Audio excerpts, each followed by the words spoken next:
for joining us. We've had a few questions lately about working with other accountants or the small business owner for the employee retention credit. So I'm just going to take a couple of minutes and outline our process specifically for the employee retention credit.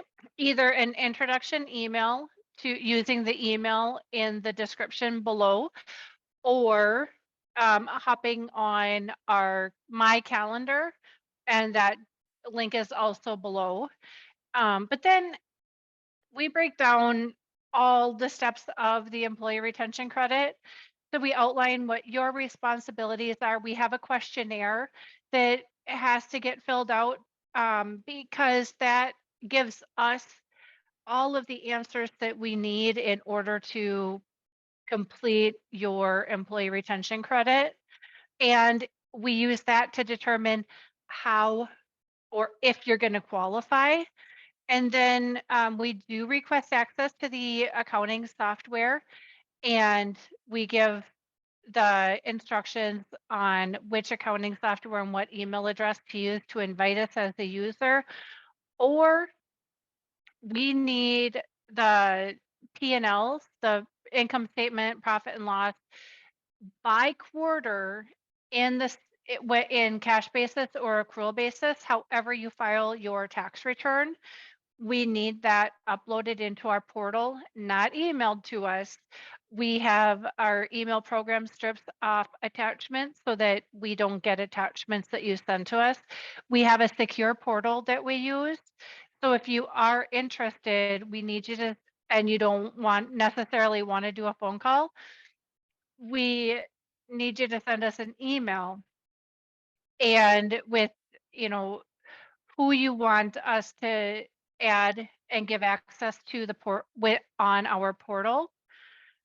And then once we have the questionnaire filled out and the P&Ls submitted or reviewed, then we determine if the company is eligible for ERC based on revenue reduction. We're not looking at anything else at this point. So then once we determine if you're eligible, we'll send an invoice for a non-refundable $750 deposit. If we have determined that you are not eligible for ERC based on revenue reduction, we will then make a request to see if you were under any full or partial government shutdown orders, and have you send us the links for that and screenshots for the part of the order specifically that pertains to you.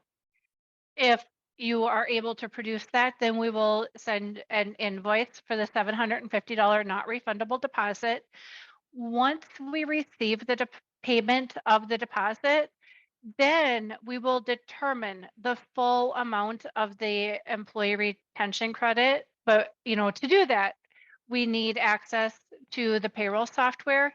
If we're not able to have access to the payroll software, we have a very long list of payroll summaries and payroll returns that we need access to. Those will again be uploaded into our portal, and we will ask that the client uploads all of the PPP information into our portal. And then once we've determined the full amount of the ERC, then we will send an invoice for the remaining 10% of the credit, and we collect that up front. So we'll need that, we collect that before we complete the amended 941s for all the quarters that the client is eligible for.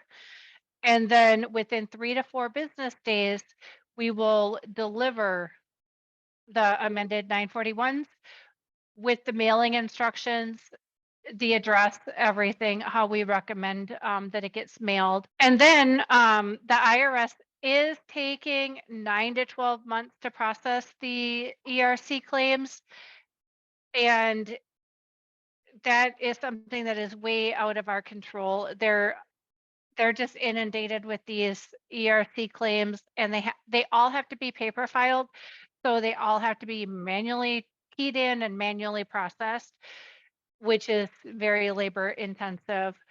Our process from start to finish, a lot of it depends on if we are able, so if we have access to the accounting software and the payroll software, and we can do the project from start to finish, occasionally we can get these done from start to finish in under 10 days, as long as the invoices get paid on time. But if we're waiting for somebody else to provide us with the returns or the summaries that we need, that there can be a lot of back and forth.